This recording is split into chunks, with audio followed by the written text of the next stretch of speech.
Bonjour les graphes, j'espère que vous allez bien. Bienvenue à cette nouvelle vidéo. Aujourd'hui, je vais vous parler d'un graphique. Alors, je vais vous parler d'une réflexion que j'ai autour de plusieurs graphiques, notamment de celui-ci, sur justement le fait que la plupart des particuliers pensent qu'ils sont les seuls à avoir peur de gagner, qu'ils sont les seuls à justement avoir peur de louper le train, etc. Il faut savoir que les professionnels également, et les gérants notamment. Donc, après, quand on extrapole ça, justement, c'est là où je trouve intéressant ce chart. Et je voulais vous en parler aujourd'hui dans le sens où... Alors, c'est un chart sur les hedge funds, ok? Les hedge funds, c'est un peu plus spéculatif, c'est pas les gérants, les fonds, mais on est à peu près sur le même esprit. C'est-à-dire que sur les derniers mois de 2018, hein, on a vu qu'on a eu beaucoup de dégagements. Les particuliers ont pas mal dégagé le fonds, ce qui a poussé également les gérants à vendre pour pouvoir évidemment leur payer leur solde. On a de toute façon les gérants qui ont plutôt joué défensif et qui ont retiré pas mal de billes également et qui se retrouvent donc avec des montagnes de cash. Et là, au niveau des hedge funds également, c'est sur la partie américaine, on retrouve à peu près ces niveaux-là. Vous voyez que sur donc, ce début 2019, là, on est également sur un niveau de désinvestissement assez bas, hein. Ils sont très peu investis, les hedge funds, et donc on se retrouve à peu près dans les années 2008, 2009, 2010, sur ces niveaux-là. On voit donc que les hedge funds, eh ben, depuis la crise des subprimes, clairement, ils la jouent un petit peu plus défensif, hein. On voit en effet sur leur ratio qu'ils ne sont pas non plus pleinement investis et qui sont plutôt prudents. Et là, en l'occurrence, on voit que ce soit les gérants, que ce soit les particuliers, que ce soit voilà, les hedge funds et compagnie, on voit qu'il y a une très très grande prudence qui s'est mise en place et on a eu donc des dégagements massifs et du coup on se retrouve, parce qu'il ne faut pas oublier qu'il y a quand même énormément de liquidités et donc tout ça, il y a du cash. Alors bien évidemment, on joue défensif, donc on va chercher de l'or, on va chercher de l'obligataire, etc.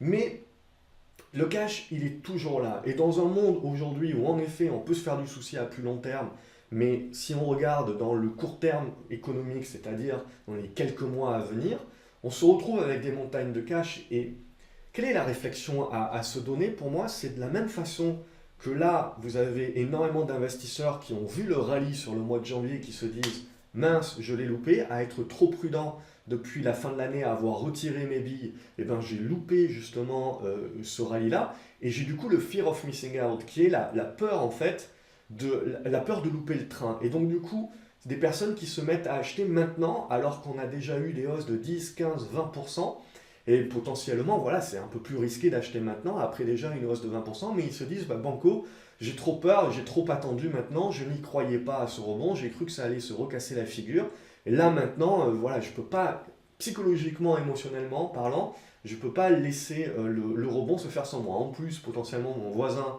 est en train de m'expliquer que lui, il a fait 15% depuis le début de l'année, et ouais, je peux pas laisser ça arriver. Donc on est vraiment là dans la guerre psychologique. Ne pensez pas, les hedge funds, c'est exactement la même chose, parce que les gérants, c'est exactement la même chose. Parce que quelle est la pression?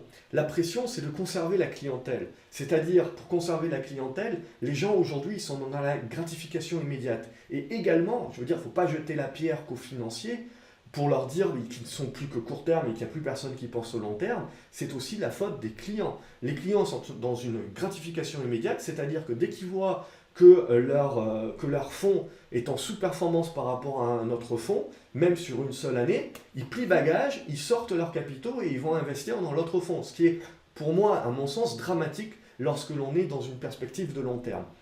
Donc là où je veux en venir, en fait, c'est que finalement, vous avez toujours cette pression de la clientèle. C'est-à-dire que si vous n'êtes pas assez performant, la clientèle s'en va chez le voisin. Si justement vous êtes trop performant, ben vous captez justement la clientèle des voisins et ça crée ce que je vous avais déjà expliqué dans de précédentes vidéos, je dirais la malédiction du gérant, c'est-à-dire plus un gérant est connu, plus il récupère de l'encours, mais plus il a de l'encours et plus finalement il ne peut pas mettre en place sa stratégie qui lui avait permis de battre le marché et donc finalement plus un fonds devient gros et connu et plus il ne peut pas faire mieux que le marché puisqu'il est obligé quasiment, il devient un fonds à lui tout seul, donc il réplique le marché. Et donc du coup, là l'idée c'est de se dire, mais attendez, donc si la majorité des gérants aujourd'hui sont assis sur une pile de cash, que les hedge funds sont assis sur une pile de cash, que les particuliers sont assis sur une pile de cash, en attente de savoir quoi faire et où l'investir, et bien la question c'est de se dire à un moment donné ou à un autre, il va falloir, ces hedge funds et ces gérants vont avoir le fear of missing out. Parce que s'ils loupent la performance maintenant, ça veut dire qu'à la fin de l'année, il reste du temps, c'est bien sûr, mais d'ici la fin de l'année, ça veut dire que ce cash-là, je veux dire, il rapporte rien. Il rapporte sur des taux court terme. Et donc, du coup, ça veut dire qu'à la fin de l'année, il va y avoir la problématique de pouvoir justifier auprès de la clientèle de pourquoi on n'a pas battu le marché ou pourquoi on n'a pas battu le voisin.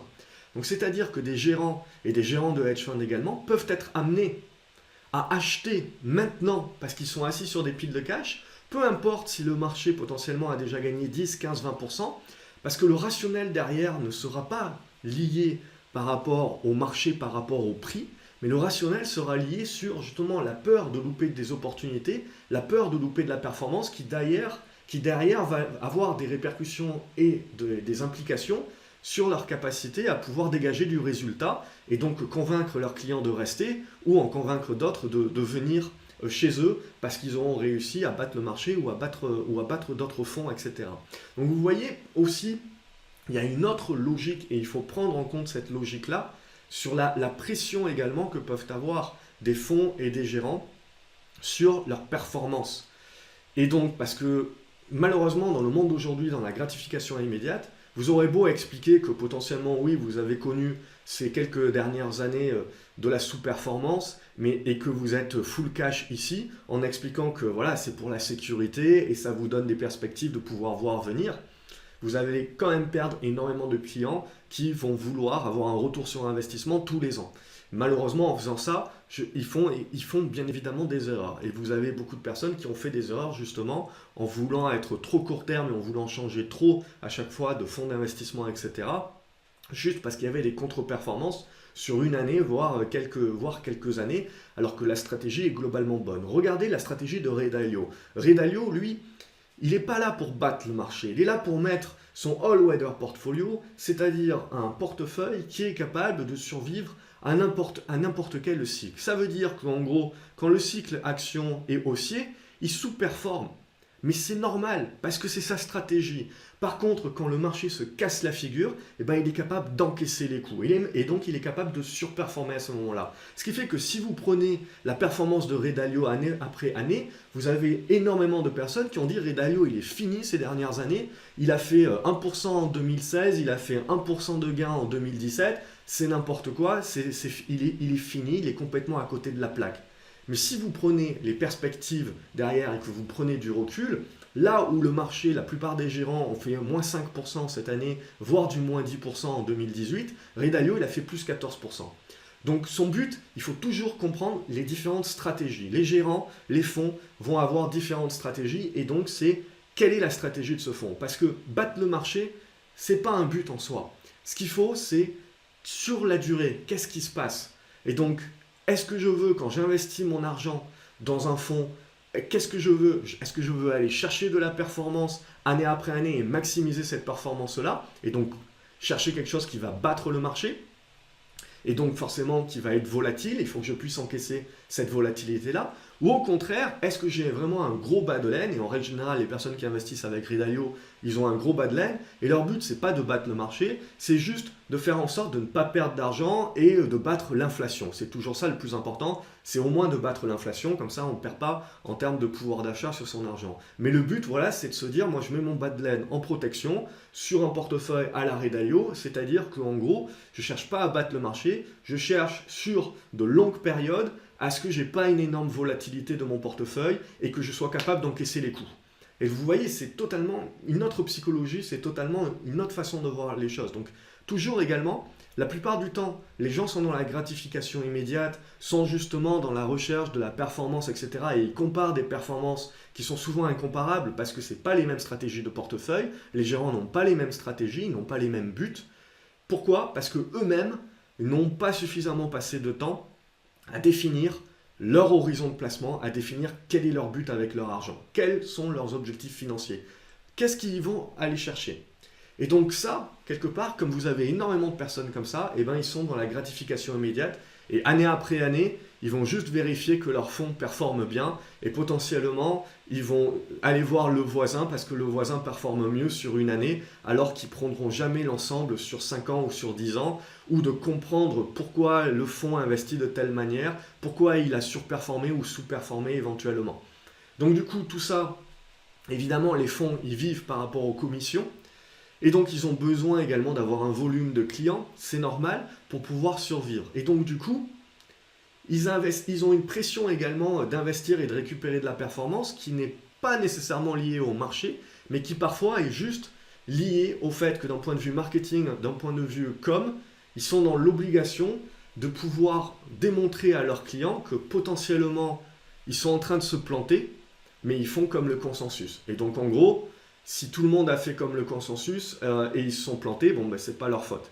Par contre, s'ils ont pris un trade qui est contrariant, s'ils ont fait justement, ils ont pris un risque pour penser en dehors de la boîte, et ben quand ça marche, tout va bien, et c'est en règle générale là où vous attirez beaucoup de monde parce que vous battez le marché. Par contre, quand ça va mal, et ben en règle générale, on n'hésite pas à vous trancher. Et en règle générale, si vous êtes gérant, vous pouvez finir très facilement viré. Alors que si vous achetez les grosses caps comme tout le monde dans le consensus, si jamais vous avez tort, vous ne vous ferez pas virer. Il y avait d'ailleurs une citation une façon de dire les choses, c'est qu'en gros à l'époque c'était IBM, la grosse cap, c'était en gros vous ne ferez jamais virer pour avoir acheté IBM. C'est-à-dire que même si IBM se casse la figure et prend moins 30% dans la figure, vous ne ferez pas virer pour ça parce que en fait vous aurez été comme dans le consensus. Par contre, si vous achetez une petite boîte et tout, si elle fonctionne bien, voilà, on vous dira ok, super, tu as fait ton boulot. Par contre, si ça ne fonctionne pas, vous avez acheté un truc qui est en dehors du consensus, là vous faites sabrer. Donc, n'oubliez jamais que voilà, un gérant aussi, il a des préoccupations et il a cette préoccupation liée justement à avoir conservé sa base clientèle, avoir suffisamment d'encours. Et donc, pour cela, soit sécuriser et gérer vraiment en mode bon père de famille pour éviter de faire des remous, soit quand on veut justement étendre sa base client, on est obligé d'aller prendre du risque parce qu'on sait que pour récupérer des clients, il va falloir battre le marché pour pouvoir récupérer justement et démontrer qu'on a des performances. Et du coup, parfois, malheureusement, donc le court terme prime sur le long terme. Donc du coup, pour en revenir à ce graphique, si on voit qu'on a tout un tas de gérants qui ont beaucoup de cash, on peut également penser et extrapoler que ce cash va avoir besoin de s'investir. Et il ne s'investira pas forcément de manière intelligente, dans le sens où on va acheter des valorisations attractives, on va acheter des prix attractifs, etc. Non, il s'investira parce qu'il sera obligé de s'investir pour pouvoir justement aller chercher de la performance, suivre le consensus, aller justement et prouver à la clientèle que l'argent ne fait pas que dormir et commence à rapporter moins que l'inflation. Donc là, voilà un petit peu les choses, comment on peut les réfléchir, c'est-à-dire que vous avez beau avoir un marché où vous vous dites potentiellement c'est la crise, potentiellement c'est juste un rebond et on va repartir, mais il y a énormément de cash et les gérants potentiellement peuvent mettre une pression à l'achat pour des raisons qui ne sont pas liées au marché, mais pour des raisons qui sont liées justement à cette pression de la gratification immédiate et du court terme. Donc voilà, évidemment c'est un schéma de pensée, hein.